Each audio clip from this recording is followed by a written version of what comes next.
Welcome, listeners, but take heed. We will say whatever we need to share our knowledge, thoughts, and joy, and even things that do annoy. So join us now, but be aware, we have a tendency to swear. We'll dial it back a little bit. But frankly, we don't give a shit. Welcome to Just Keep Rolling, a Harry Potter book movie compare and contrast podcast. I'm Katie, and the super excitable Ermine next to me is Ellen. Ermines are in the Stout family and the Weasel family, so I hope Hagrid doesn't eat me. Well, that took a turn. Maybe we should just do the thing. Yeah, let's just keep rolling. Into the rolling rehash. Last week we covered the first half of chapter 20, the first task, and the film scenes that still corresponded, but also didn't. Hermione doesn't find Krum and his giggling gaggle of gawking groupie girls very conducive to a productive library environment. The movie did Hannah Abbott dirty, but that's no shock to anyone. Harry tells Cedric about the dragons, and Cedric realizes that maybe he's been more of a dick than a puff should be. Malfoy finally got his moment in the sun as the amazing bouncing ferret. McGonagall mentally kicked herself for changing him back to human. And Moody does everything short of drawing diagrams to help Harry play to his strengths. During episode 86, Hold My Butterbeer, our Potter pondering was, would you rather hang out with the Dursleys or face a dragon? Sarah said since she's gained the COVID-19 and is now working on the vaccine 15, she'd feel less self-conscious and bad about herself if she hung out with the Dursleys. She'd probably end up eating less than Dudley, so that'd make her feel better about herself. Plus, she likes to watch TVs, and they have like 416 televisions in their house. Lastly, if she faced a dragon, she'd probably just get burnt to a crisp. She'd rather eat the crispy bacon than be the crispy bacon. I think everybody would agree with that. Right, that sounds like a universal opinion. Robert said give him the big one that's constantly on the verge of blowing smoke out of their nostrils and a cause of danger when you're nearby. Yeah, he's with the dragon. Max said he and Uncle Vernon are hitting every pub in Little Whinging. By midnight, Harry won't have a home and he'll have a beautiful new family. Wow. Wow, Max, come on. He really does not like Harry. He doesn't. Does he like this series at all? I don't think so. We wonder about you, Max. Dave said dragon. Number 1, it's exciting, not boring like the Dursleys. Number 2, if it goes bad, at least you're out of your misery quickly. Number 3, nobody cheers for you if you survive a day with the Dursleys. But they should. Maybe they should, those satchels of assholes. Mm-hmm. Juliana said she's not an outdoorsy person, so she'll sit with the Dursleys and watch the news. Or maybe she'll torture them by going to the reptile house in the zoo. Carly said she thinks dragon, because, that would at least be exciting. And she could try to make the dragon her friend. She would. Such a Hufflepuff. That is such a Carly response, and I love every minute of it. Quincy said he'd rather shove a wand up his dick hole so he can piss magic. So that was an answer. Also, Quincy, sorry that Facebook didn't consider your response to the previous episode's Potter Ponderings to be relevant, causing me to miss recording them in the episode.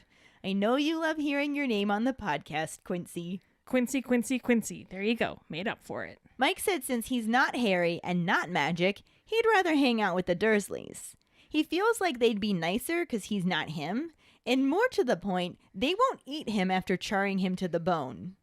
Would be sweet to see a dragon in real life, though. Amanda said the Dursleys. As cool as dragons are, she fears death more than the satchels of assholes. She's too slow and clumsy to be able to be around any kind of dragon. She'll admire them from afar. Kenneth said definitely the dragon. You can't go to the ban for using magic on the Dursleys. Jackson says dragon, and Alice agrees, because those people are absolutely awful. Of course, those people meaning the Dursleys and not Jackson and Alice. Right. We're definitely referring to the satchels of assholes being absolutely awful, because Jackson and Alice are awesome. They really are. Our other Potter pondering was, when do you think the rule about not using transfiguration as a punishment was first implemented, and why? Robert said the rule of punishment was, he believes, implemented in 1987 during the rise of the Dark Ages. Using transfiguration as a punishment insists that you are torturing someone, and unless you're Moldy Voldy or the horrible hag Dumbridge, then it's heavily frowned upon. He really thought about that. Dave said he doesn't know why transfiguration was banned as a punishment, but he has wondered why teachers are allowed to use other spells as punishment. What's the difference? I don't know. Who knows?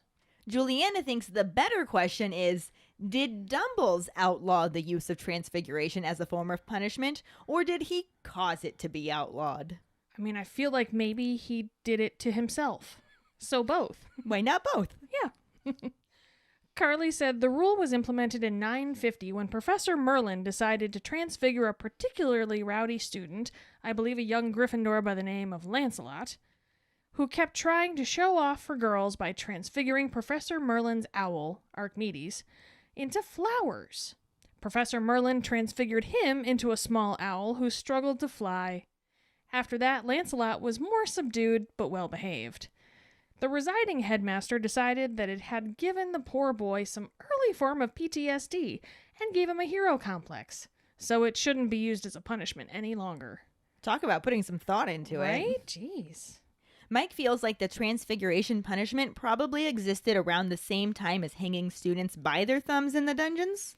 He knows Filch said he experienced that firsthand, but since Molly went to school pre-Filch as caretaker, and he believes Dumbledore was already there as headmaster, it must have been way before that. He wouldn't have tolerated that at all, even as a teacher or a student, he bets. Seems medieval era to him. Quincy thinks Dumbledore implemented the rule first. The killjoy. Amanda would hope the founders realized it was a cruel method of punishment and stopped it before it started. But the real reason is probably because some asshole teacher thought it would be a fun and humiliating way to put the students back in their place, but got carried away one time and a student was forever a teapot or something. I like that. Uh-huh. Kenneth thinks McGonagall made that up on the spot. Only a Death Eater would consider doing that to a kid. Great responses this week. Yeah. Our trivia question last week was, list the champions and the dragon that each one of them faced. Cedric was up first against the Swedish Short Snout, then Fleur with the Welsh Green. Crumb was third facing the Chinese Fireball. Ooh.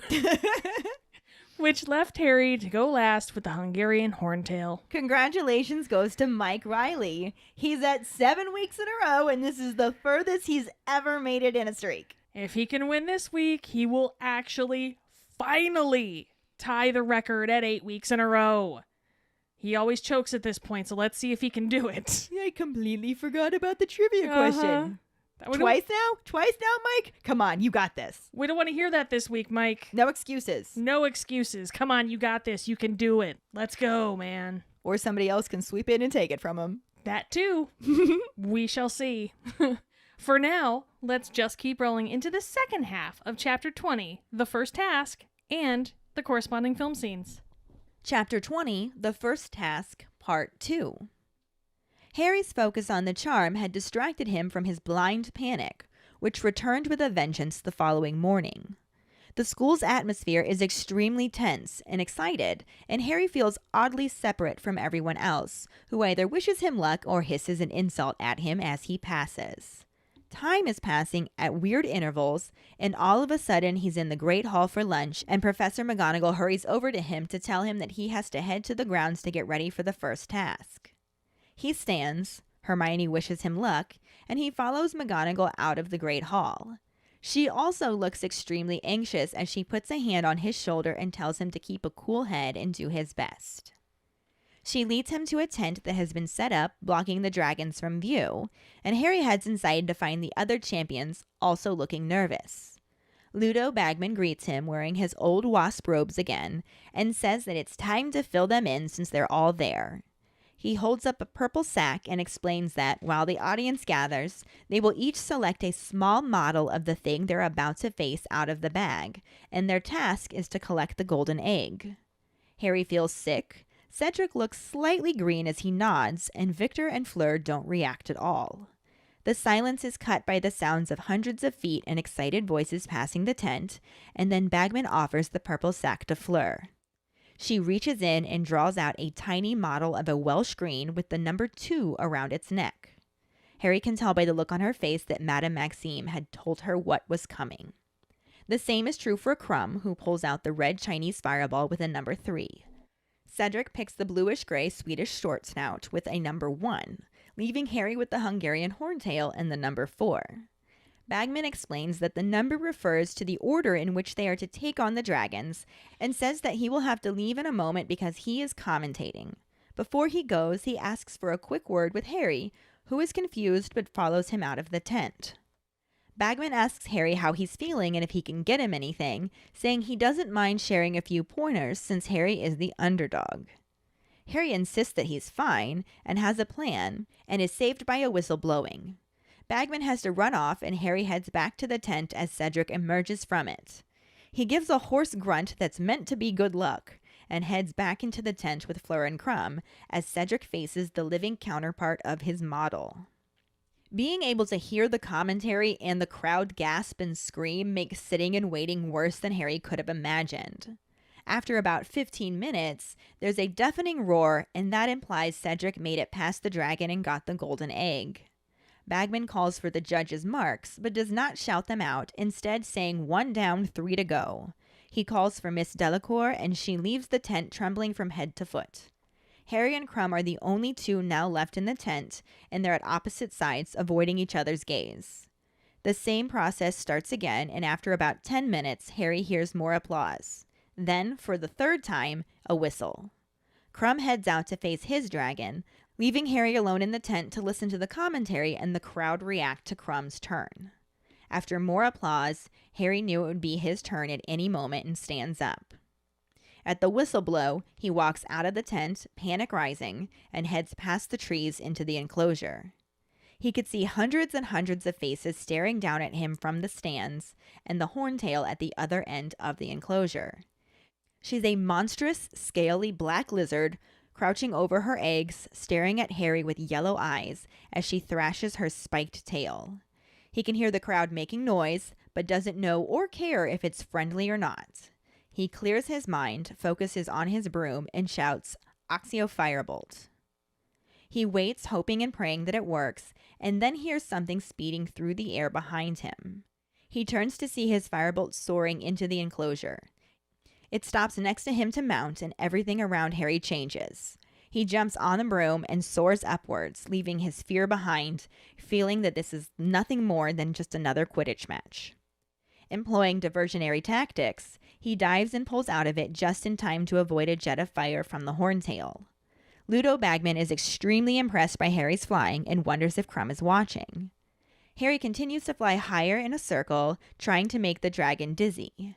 He dives as the dragon opens its mouth again, and though he misses the fire, the tail spikes graze his shoulder, ripping his robes and leaving a shallow cut. Harry realizes he's going to have to persuade the protective mother to leave her eggs and begins to fly back and forth, just out of reach. Her head follows his progress as he moves a bit higher and then a bit more. She lets out a roar of frustration and finally rears up to try and reach Harry. But before she knows it, he's speeding towards the ground and seizes the unprotected golden egg. He accelerates more and flies up over the stands, hearing the crowd cheering as Bagman announces that the youngest champion is the quickest to get his egg. The Dragon Keepers rush forward to subdue the horntail, and Professor McGonagall, Professor Moody, and Hagrid are all smiling and hurrying to meet Harry at the entrance to the enclosure. Harry flies towards them and lands, feeling much better than he had in weeks. McGonagall tells him how excellent he was and tells him to get Madame Pomfrey to look at his shoulder.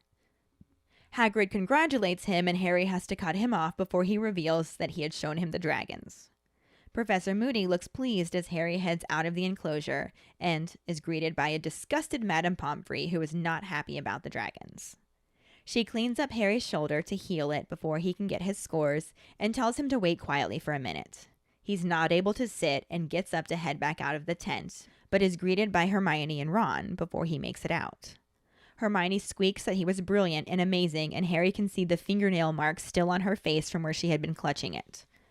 Ron looks extremely pale and very seriously tells Harry that he reckons whoever put Harry's name in that goblet was trying to do him in. Harry initially gives a cold response, but as Ron begins to apologize, he tells him it's okay and to forget it. The two boys grin at each other, and Hermione bursts into tears, calls them both stupid, and gives them a hug before running off crying. Ron thinks she's crazy, but tells Harry that they will be putting up the score soon. Harry grabs his firebolt and the golden egg, and they head out of the tent. Ron talking about how Harry was easily the best. Cedric transfigured a rock into a dog to distract the dragon. He managed to get the egg, but the dragon lost interest in the dog partway in, and he ended up getting burned. Fleur used a charm to put the dragon into a trance, but her skirt also ended up catching fire. Crumb didn't even think of flying, instead hit it with some sort of spell right in the eye, and the dragon ended up squashing half of her real eggs, so he lost points for that. They reach where the 5 judges are sitting and watch as Madame Maxime uses her wand to send a silver number 8 into the air. Crouch and Dumbledore both award Harry a 9, and Ludo Bagman gives him a 10. Karkaroff pauses for a moment, then shoots a 4 in the air, prompting Ron to furiously call him lousy, biased scum, since he gave Crumb a 10. Harry doesn't even care, because having Ron back on his side is worth about 100 points to him. Charlie Weasley runs forward and tells him that Harry is tied in first place with Victor Crumb. Then he says he's got to run to write an owl to his mum. He tells him to hang around for a few more minutes because Bagman wants another word. Ron waits as Harry re-enters the tent and sees the other 3 champions also enter the tent. One side of Cedric's face is covered in a thick orange paste, but he grins at Harry when he sees them and they congratulate each other. Ludo Bagman bounces into the tent and tells them all well done before launching into the information about the next task. It will take place on the morning of February the 24th, and the clue they need in the meantime is inside the golden eggs. He points out the hinges on the eggs and then sends them off. Harry leaves the tent and rejoins Ron to head back to the castle. They are interrupted by Rita Skeeter, who congratulates him and asks for a quick word about how he felt facing the dragon and the fairness of the scoring. Harry gives her the word goodbye, and he and Ron walk off. The movie scene starts out with an establishing shot of the castle and a stadium with a neighboring tent for the first task. It focuses on the stadium and rotates around it to the other side of it as Fred and George can be heard calling for bets to be placed. The scene then switches to a view of some Hogwarts students cheering from inside the stadium as one of the twins accepts a bet in a case he is carrying around. The scene changes again, showing the inside of the tent, where Harry, Cedric, Fleur, and Victor all nervously stand and pace around, waiting for the first task to begin. Harry wanders towards one of the canvas walls of the tent and hears a psst sound on the other side of it. He pulls the fabric aside from the inside as Hermione shifts it from the outside and asks if that's Harry. He says yes, and she asks him how he's feeling. He doesn't really have a response, so she continues talking, telling him that the key is to concentrate, and after that she trails off, and Harry fills in that he just has to battle a dragon. Hermione whimpers and lunges through the gap in the fabric to throw her arms around Harry, right as Rita Skeeter and her photographer enter to get a good shot of it. She walks towards them, talking about how young love is so stirring, and Harry and Hermione step away from one another a bit. As Rita continues to talk about the article about them that might make it on the front page, Victor Crumb walks forward and tells her that she has no business being there. The tent is for the champions and their friends. He glowers at the reporter and she says, "No matter. They've got what they want," and the photographer takes one more picture before they step off to the side. Then Dumbledore, Crouch, Karkaroff, and Madame Maxime enter the tent. Dumbledore begins to address the champions that the moment only 4 of them can fully appreciate has at last arrived, before realizing that the student he has his arm around is Miss Granger. He interrupts himself to ask what she is doing there, and she apologizes and says she'll go. As she leaves, Dumbledore asks Barty to get the bag, and he steps forward, holding a black and purple bag. He asks the champions to stand in a circle around him before holding the slightly smoking bag out for Fleur to draw what she will be facing out of it. She cautiously reaches into the bag and pulls out a miniature green dragon that Mr. Crouch refers to as the Welsh Green. She looks up at her headmistress with concern as they both look down at the dragon. Crouch then offers the bag to Crumb, who pulls out the Chinese fireball. Cedric then chooses the Swedish short snout, and it leaves only one dragon left for Harry to pick. Harry whispers "the horntail" under his breath and then loudly says nothing when Crouch asks him what he said. He reaches in the bag and removes the miniature Hungarian horntail. Mr. Crouch then tells them that the miniatures represent 4 very real dragons that each champion will have to get past to retrieve a golden egg that contains a clue needed for the next task. He asks for questions, but no one says anything, so Dumbledore begins to tell Cedric that he will go first at the sound of the cannon. He barely gets the phrase out when Filch fires the cannon, causing the tent to shift and the people in it to gasp in surprise. Dumbledore rolls his eyes and sends a very solemn Cedric out of the tent to the sound of the crowd chanting, "Diggory! Diggory!" The scene time-lapses to show Harry, the last champion, sitting on a cot and waiting alone in the tent for his turn. He hears Dumbledore's magnified voice say that 3 of their champions have now faced the dragons and gotten their clue for the next task, then announce that it is the 4th and final contestant's turn.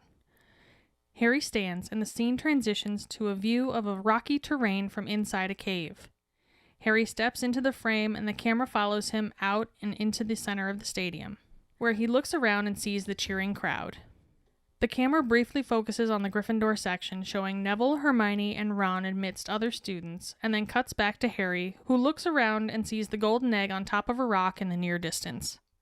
He begins to step towards it, but is immediately impeded by the dragon's horned tail as it crashes right down by him, causing rocks to fly everywhere and Harry to dive to the side.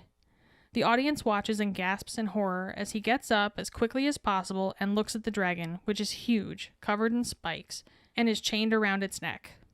Harry dodges the fire it breathes at him and runs away, attempting to climb up one of the rocks. The dragon takes flight, getting as high as the chain will allow it to, and uses its tail to again crash down next to Harry and knock him off the rock. The audience cringes as it swings its tail at Harry and sends him flying across the arena.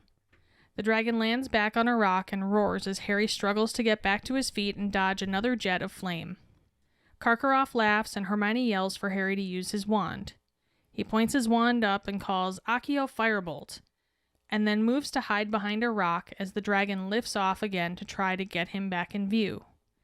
He catches his breath and then peeks out from behind the rock to see his broomstick flying towards him through the air.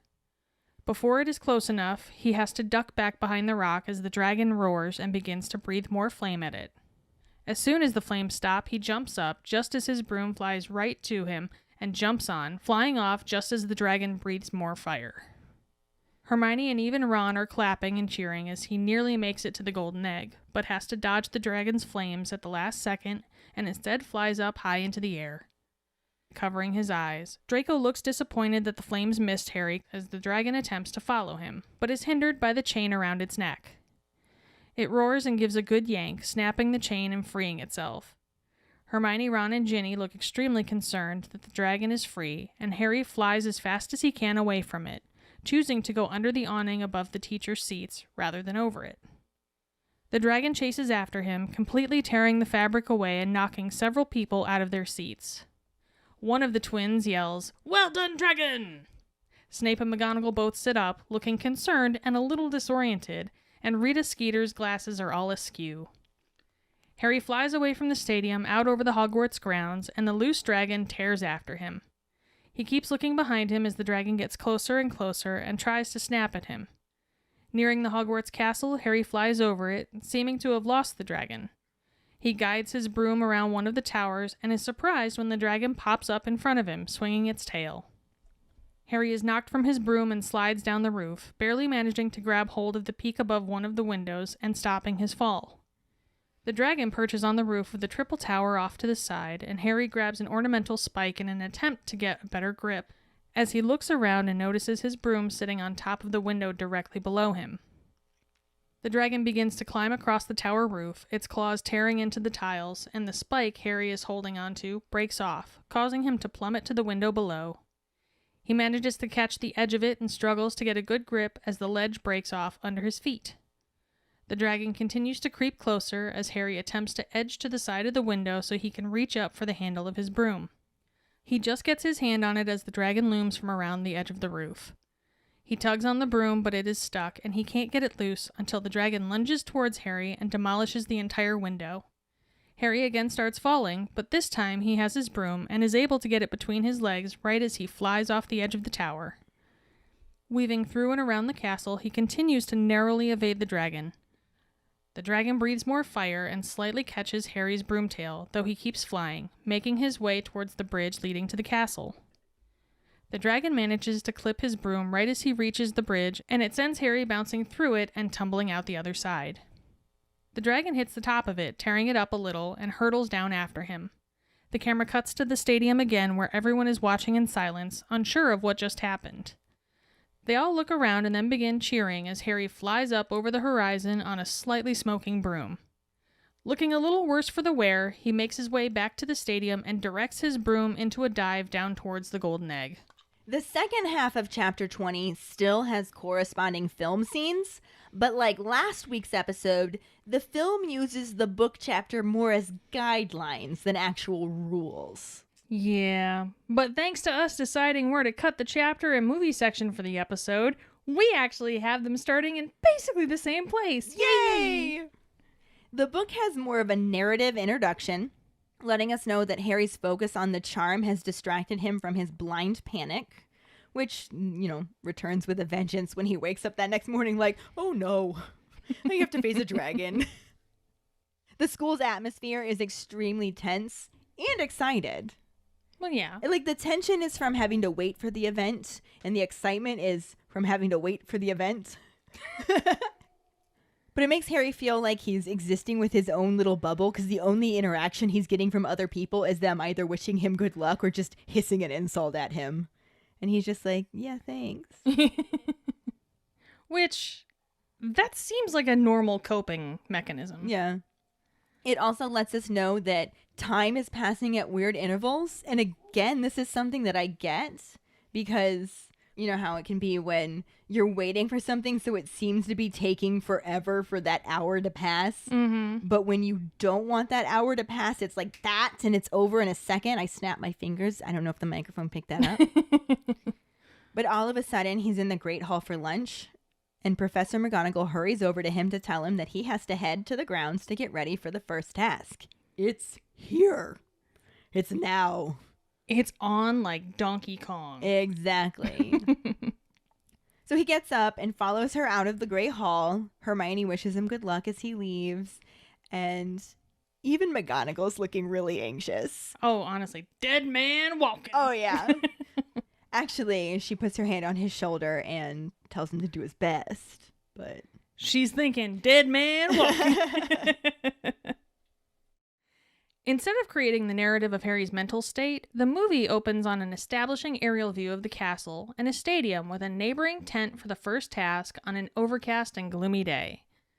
We hear Fred and George calling for bets to be placed. We then see the inside of the stadium where the twins are walking through the crowd taking wagers from the students. Which I feel like does a decent job of quickly establishing at least what the atmosphere of the school has reached. Mm-hmm. As well as sets up the scene well. Sure. In the book, McGonagall leads him to a tent that's been set up that also blocks the dragons from view because they aren't supposed to know about him yet, even though they do. Dragons? What? And Harry heads inside to find the other champions, all looking nervous. Plus, he finds Ludo Bagman, who's again wearing his old wasp robes. I just picture James Corden in yellow robes with a bumblebee on it. That's just what it is. He is a bumblebee. Yeah, and I know that it's a wasp, not a bumblebee, but it's James Corden and it's Ludo Bagman, so it's a bumblebee in my head. It's one of those things where somebody keeps calling it a bumblebee and Ludo Bagman's like, it's a wasp, guy. They're like, whatever, bumblebee. But he says now that all of the champions are there, it's time to fill them in. Obviously, Ludo does not greet Harry in the movie, as they left him out completely. Mm-hmm. Instead, the camera then cuts to the inside of the champions' tent where Harry, Cedric, Crumb, and Fleur are all shitting respective bricks in anticipation of their upcoming brush with death. Woo, it's so fun. As Harry wanders towards the wall of the tent, he hears the sound of either a leaky tire or someone urinating. Oh, wait, no. That's just Hermione being a creeper. Psst, psst, psst, psst. Which was not part of the book chapter at all. Yeah, no, they totally added this in. She opens the tent flap from her side just enough for us to see that it's her as she asks if that's Harry. He says yes, and she asks him how he's feeling. He jerks his head as if to say, "You're kidding, right?" But she can't see him, so she continues talking, saying the key is to concentrate, and Harry finishes her thought when she can't find the words, "Don't fucking die." Which, probably a good mantra. It's in my head daily, that's for sure. Hermione whimpers and lunges through the gap in the fabric to embrace Harry, right as Rita Skeeter, queen of bad timing, or in her case, good timing, I guess, and her photographer enter and get a good shot of it.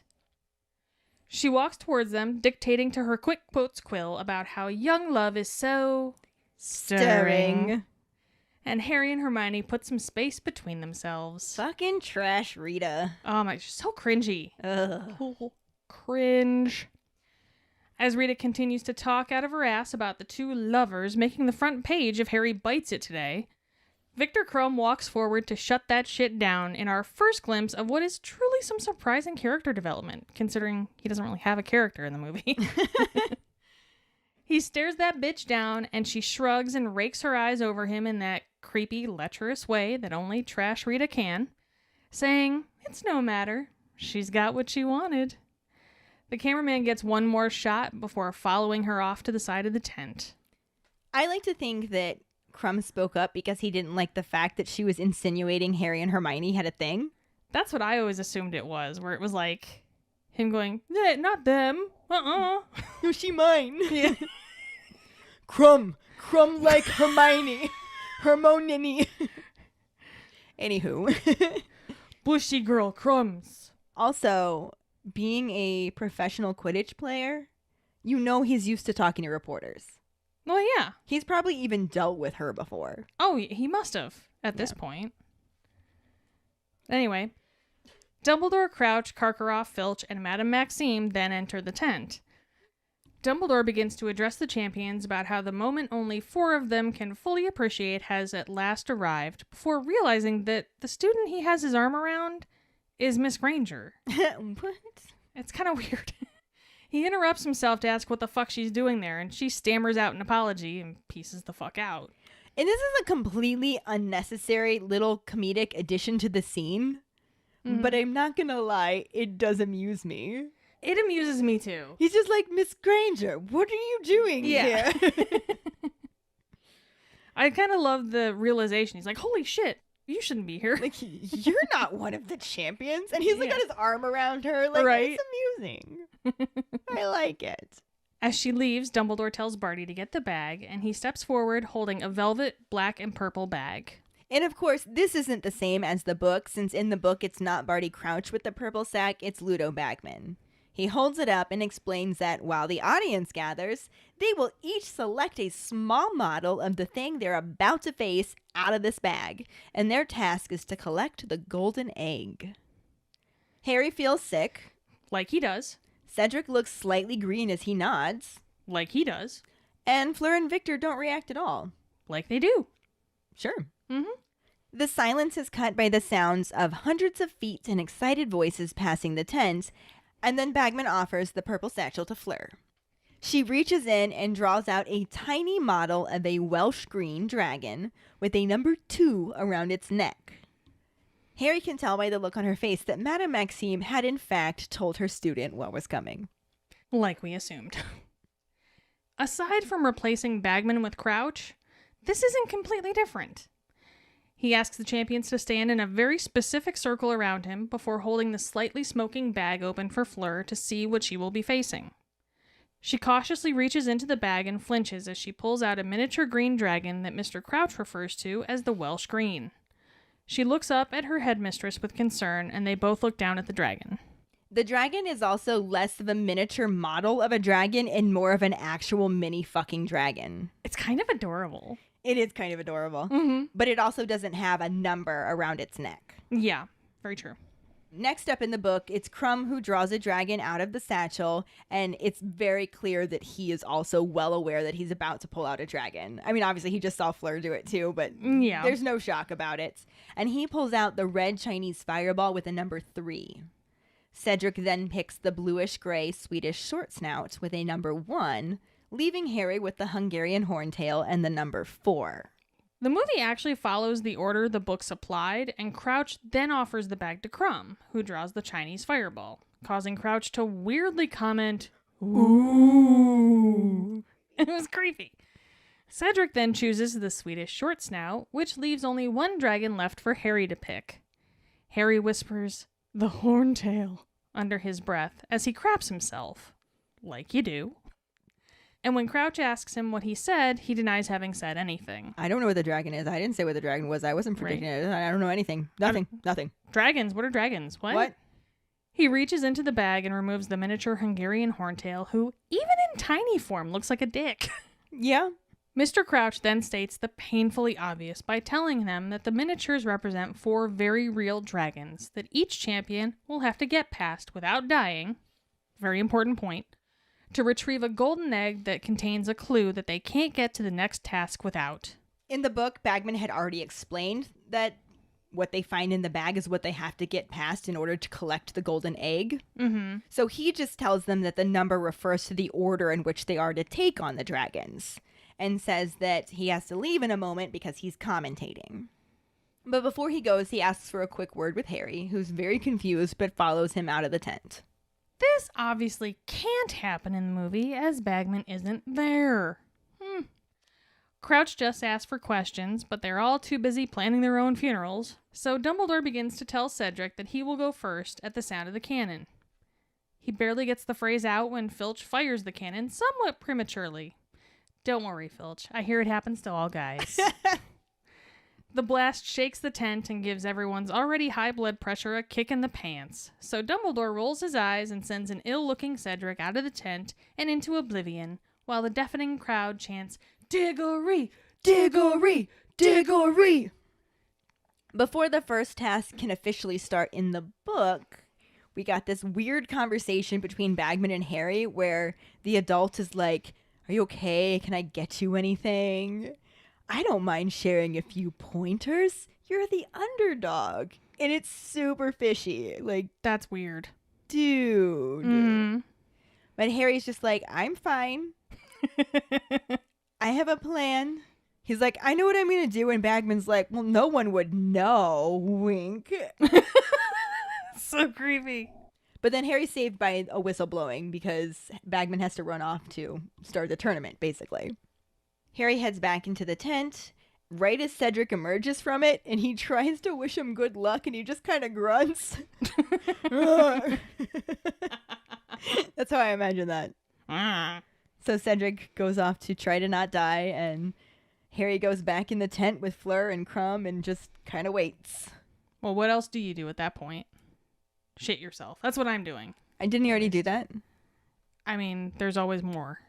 Especially since having to sit in the tent and listen to the commentary and the reactions from the crowds, like their gasps and their screams, is just way worse than Harry could have ever imagined. Right. You can't see anything that's happening. You just have to listen. Yeah. It probably sounds horrifying. But after about 15 minutes, which had to have felt like 15 hours. Right. At least. There's a deafening roar that implies Cedric made it past the dragon and got his golden egg. So good on him. Bagman calls for the judges' marks, but he doesn't shout them out loud. Instead, he just says 1 down, 3 to go, and calls for Miss Delacour because her dragon had the 2. She leaves the tent trembling from head to foot, and this actually kind of endears her to Harry a little bit more. He's just like, "Oh, she's scared. Yeah. I'm scared. Bond." But he and Crumb are the only 2 now left in the tent, and they're just, like, avoiding each other's gaze. They're, like, as far away from one another as they can be. Like, I can't look at you. Right. I can't do this. I'm gonna hurl. I'm gonna hurl. I'm gonna shit my pants more. The same torturous process starts again, and after about 10 minutes, Harry hears more applause, and then for the 3rd time a whistle, because now it's Crumb's turn. And when he leaves to go face his dragon, Harry is left alone in the tent. You'd think they'd leave some kind of adult supervision in there just to make sure. Like, what if they got sick from nerves and, like, passed out, and then the whistle blows and they're, like, not ready to go face their dragon? I mean, I'm sure someone would go check on him then. But yeah, he's alone in the tent. And he's just listening to the commentary and the crowd reacting to Crumb's turn. And after more applause, he's just like, "Oh, shit. It's time." And he stands up. This part of the scene is very much condensed, and it just fades to show Harry all by his lonesome, sitting on a cot in the tent, waiting for his turn. We hear Dumbledore's magnified voice say that the other three have gone and survived, moving on to the next round with their clues in hand. And now it was time for the last and least likely to survive. Harry motherfucking Potter, the boy on fire. Oh, shit, wrong fandom. Sorry. This boy is on fire! He's actually not. That's Cedric's theme song. His broom is on fire! There we go. Yeah, that was awful. We apologize. This is terrible. But anyway, as that shows, since there is no Bagman, in the movies, Dumbledore is the one apparently doing the commentary. Mm-hmm. In the books, at the whistle blow, which I do want to note is not the canon, there's a difference. Well, the movies like things bigger and louder at all times. Apparently. So Harry walks out of the tent, his panic rising, and he heads past the trees into the enclosure. He could see hundreds and hundreds of faces staring down at him from the stands, and he can see the dragon on the other end of the enclosure. And cue pants shitting again. Yes. Luckily, he wore his brown pants. What's the book? Luckily, he wore his brown robes. There you go. So the dragon is a monstrous, scaly black lizard. She's crouched over her eggs very protectively, and she's just staring Harry down with these yellow eyes and thrashing her spiked tail. Okay, so I just shit my pants. Right? And he has to walk closer to that. He can hear the crowd making noise, but he doesn't know or care if it's actually friendly noise. Are people booing him? Are they cheering? I don't give a shit. There's a big ass dragon right there. Well, all of my shits have been given to this dragon. So this starts out sort of the same in the movie. Harry stands and the scene fades to him walking through the rocky terrain inside a cave with the sound of his name being chanted. Harry, Harry, Harry. Or Potter, Potter, Potter. He walks out of the mouth of the cave and into the center of the stadium where he looks around and sees the cheering crowd. And this is interesting because in the book it was trees. Mm-hmm. And it's very rocky terrain in the movie. Yeah. Like it's very rocky terrain in the movie and everyone's way up high. Yeah. Which again, I mean, fire-breathing lizard, maybe don't put trees around him. That's all I'm saying. The camera briefly focuses on the Gryffindor section and we see for the first time in the movie that not everyone hates him. Like we pretty much were shown. Or it seems like we were shown. Which is accurate to the book since they threw him a party to celebrate that he got picked. So. Exactly. Which, as far as we can tell at all, they never did in the movie. So we then cut back to Harry, who looks around and sees the golden egg on top of a rock in the near distance. So the book had Harry immediately see the dragon protecting her eggs. Mm-hmm. When the movie just kind of had the golden egg out in the open and the dragon in stealth mode. Yeah. Well, and they never mention, like in the book, that they wanted mothering dragons. Yeah. There was no nest. Yeah, there was no nest. There were no other eggs. Golden egg. Mm-hmm. For some reason, this dragon is just trained to protect it or something. Protect gold, maybe? Or maybe it's just, that's definitely a dragon thing. It loves gold. Fuck. Dragons do like gold and treasure. Do. So it could also just be this person is way too close to me right now and it looks like a snack. Yeah. I'm going to roast it and I'm going to eat that marshmallow. Right. I like the idea better of them using mothering dragons though, just because mama bear. Like there's a reason mama bears are a thing. Like mama gonna fuck you up. Right. And because dragons aren't dangerous enough. Yeah, exactly. Let's add another layer to it. And put its children in danger. Yeah, but Harry begins to step towards the egg, which again is right out in the open, but is immediately reminded that there is a giant flying flame lizard looking to kill the shit out of anyone who goes near that egg when a big-ass horned tail crashes down right by him. Rocks go flying everywhere, causing Harry to dive to the side and take cover. The audience watches and gasps in horror as he gets up quickly as possible and checks out his big-ass, aptly named dragon that is covered in spikes and looks mad as shit. Luckily, it has a leash, which I'm sure will hold it, no problem. Oh, sure. It's totally reliable. Right? chain leashes definitely hold giant-ass spike dragons. Sure.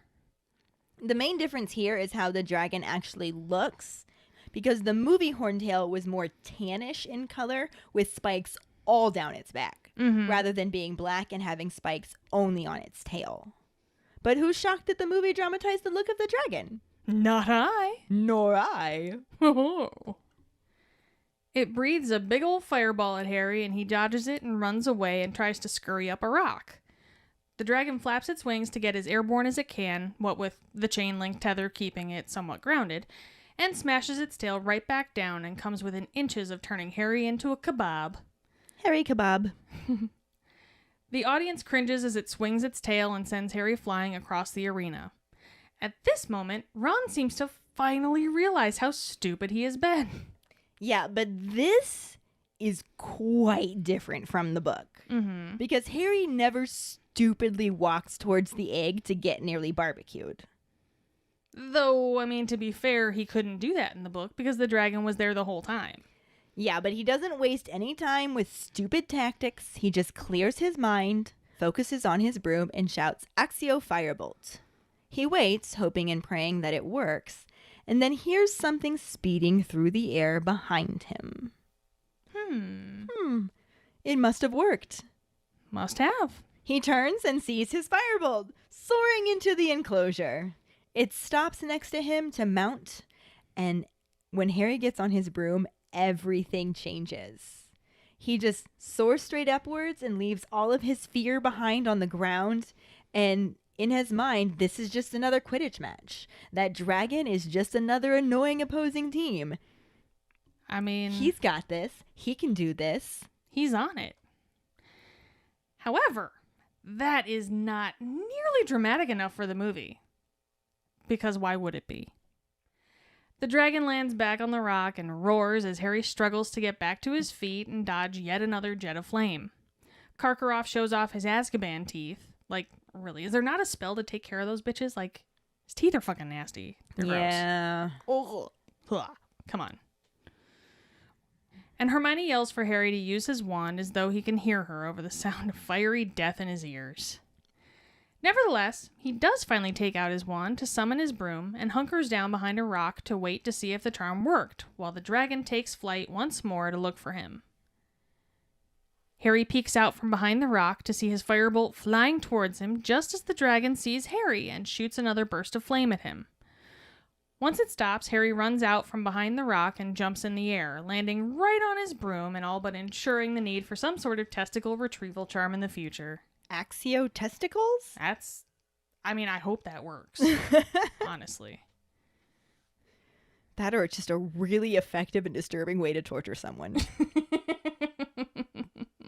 But this is where the movie really deviates from the book. Because in the book, Harry just uses some diversionary tactics and he tries to entice the dragon off the nest of eggs. He dives and pulls out of it just in time to avoid a jet of fire from the horntail. And Ludo Bagman is just like super impressed with Harry's flying. Like, great Scott, he can fly. Are you watching this, Crumb? Ludo Human now? Right. Harry continues to fly higher in a circle, trying to make the dragon dizzy. And every time she starts to like breathe fire again, he just dives to avoid, and he misses the fire. She shoots some fire at him and he misses that, but she manages to catch his shoulder with her tail. And the spikes just kind of slightly cut him. Could have been worse.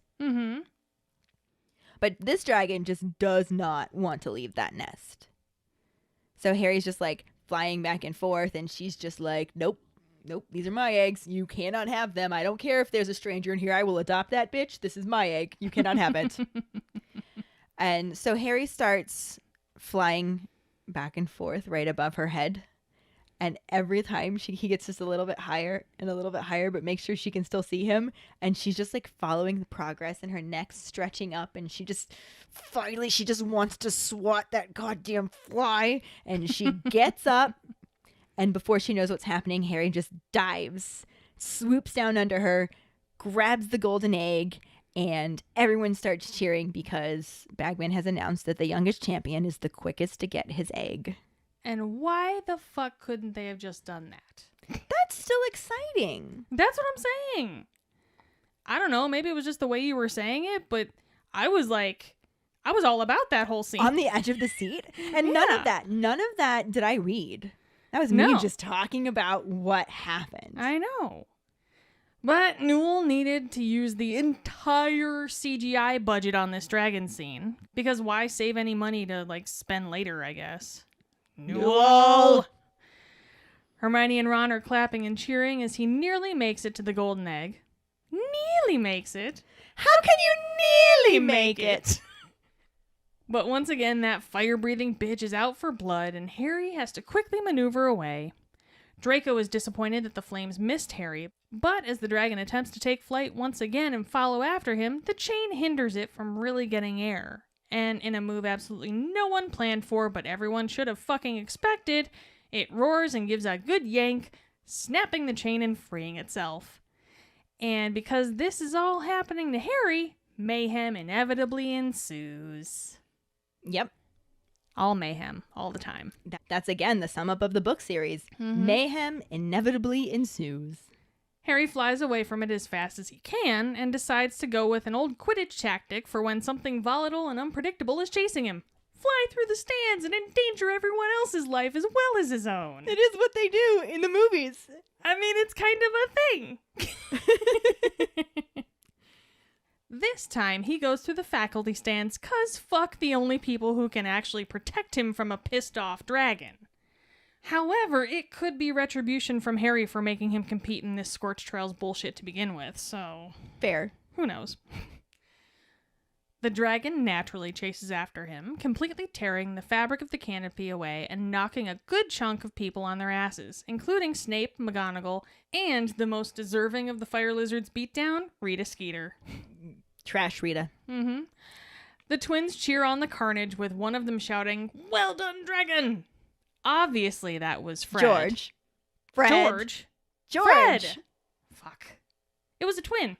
It was a twin. The scene could have, and, let's face it, should have ended on the high note of the twins fanboying the Horntail, but no. They keep this incredibly unnecessary chase scene going for a staggeringly irritating amount of time. Right. I just want to jump in here and say that when the dragon was a little disoriented from flying into the teacher's things and knocking them all askew, Harry could have used that opportunity to get to the golden egg. Oh, yeah. Definitely. But did he? No. No, he didn't. What did he do instead, Katie? I'm gonna tell you what this dumbass did.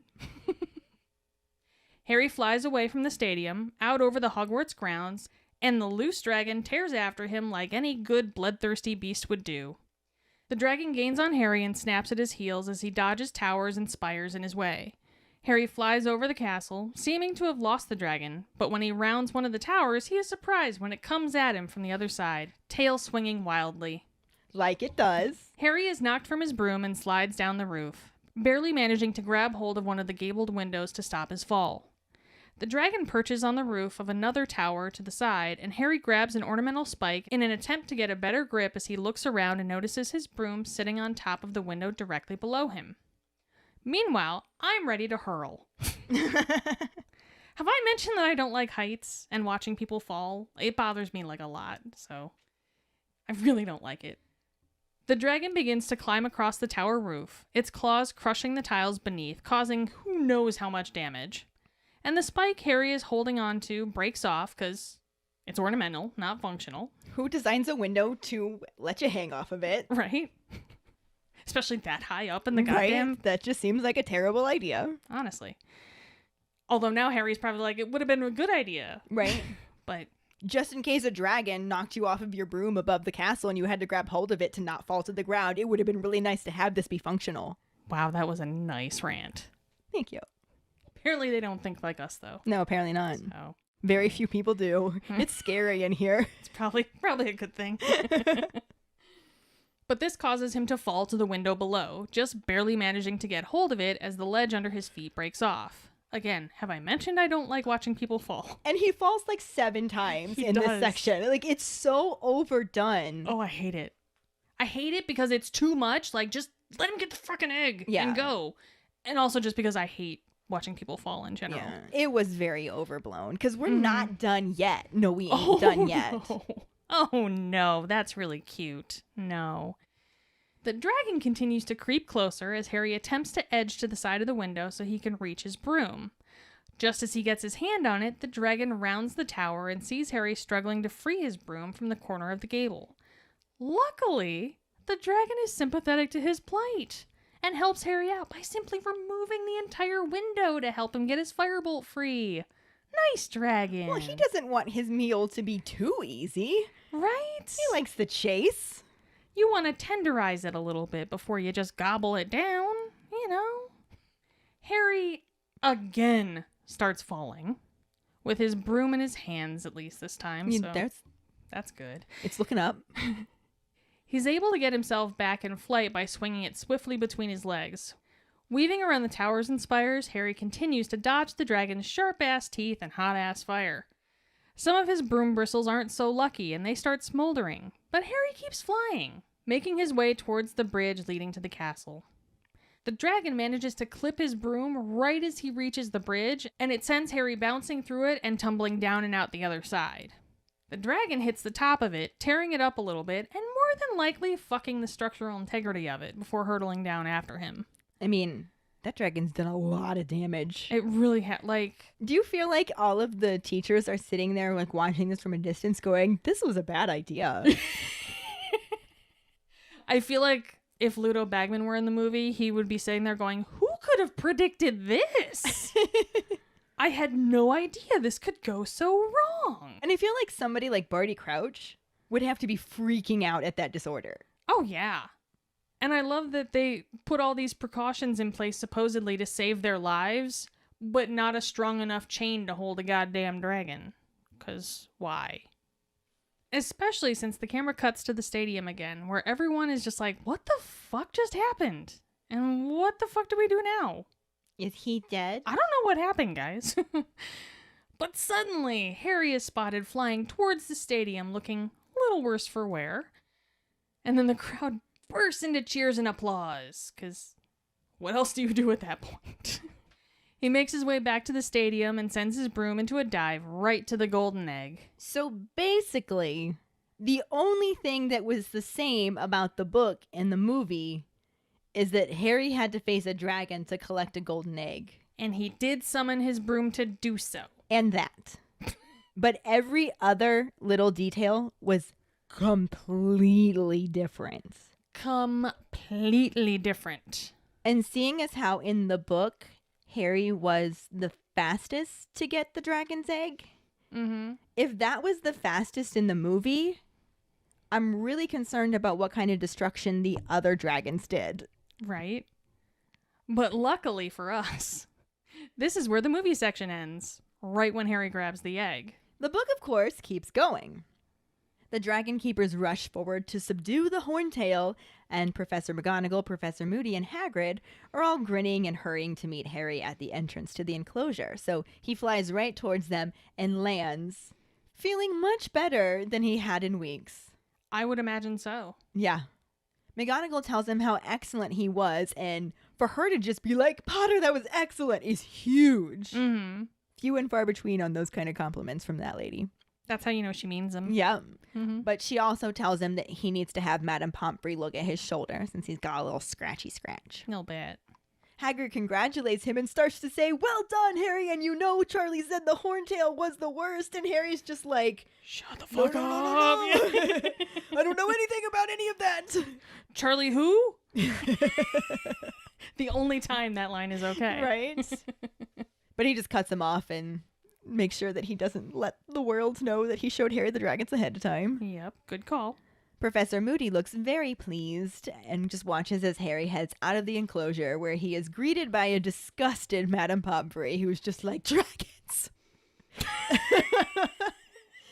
Well, I never! Oh my stars! Oh my stars! What has this world come to when we're having our babies fight dragons? Yes. But she cleans up Harry's shoulder to heal it before he can go get his scores, and tells him that he has to sit quietly for a few minutes, and Harry's just like, no, I don't. Bitch, I gotta go get my scores. I just defeated a dragon. I don't need to sit quietly for shit. I do what I want. He gets up and starts to head out of the tent and runs into Ron and Hermione on the way. So we have a nice little makeup moment between Harry and Ron where Aww. Now kiss. Sorry. Hermione squeaks that he was brilliant and amazing, and she has fingernail marks in her face because she was just like clutching her face. And Ron is just like, oh my god, somebody was trying to kill you. And Harry's just like, welcome to the fucking party, Ron. No shit, Sherlock. And he literally tells Harry, whoever put your name in the goblet is trying to kill you. And Harry's just like, yeah, where you been? And Ron starts to apologize, but Harry's just like, no, you know what? I'm done being petty. We're cool. And then this makes Hermione start crying. Sure. And she just like starts howling and like hugs them both and tells them they're stupid and then just runs off. I mean, they kind of are. Yeah. So there's not that. kind of. Yeah. But Ron thinks she's crazy. Yeah, she kind of is. Yeah. But he also tells Harry that they're going to be putting up the scores soon. And so Harry grabs his firebolt and the golden egg and they start making their way out of the tent. And Ron's just kind of going crazy talking about the other champions because Harry didn't even get to see them. Yeah. So he's getting the play-by-play from Ron, who's talking about how Cedric transfigured a rock into a dog and tried to get the dog to distract the dragon. And the dragon was just like, oh, dog. Nope, human better. So he ended up getting burned, but he did get the egg. And that Fleur used a charm that put the dragon in a trance, though it like snorted some fire and her dress caught fire and she had to use her wand to make water come out of it and put the fire out on her skirt. Sure. And then Crumb, who shockingly enough didn't even think of flying, used some sort of spell to hit it right in the eyes that kind of like disoriented the dragon and caused it to like stumble around and smash her other eggs, which is That's so really sad. And they did take points away for that. I would hope so. Oh, yeah, I would think so. But according to Ron, Harry was easily the best. Yeah. So they get to where the 5 judges are sitting to watch them put the scores up. And Madame Maxime uses her wand to send a silver number 8 in the air, which is respectable. Mm-hmm. Crouch and Dumbledore both shoot up a 9, which is awesome. Yeah. Bagman gives him a 10, and Harry's just like, what are you talking about? I got hurt. And Ron's like, don't complain, take the 10. Right? And then Karkaroff pauses for a moment, does some mental math, and gives Harry a 4. Well, of course he does. Which makes Ron just be like, you lousy biased scum, you gave Crumb a 10.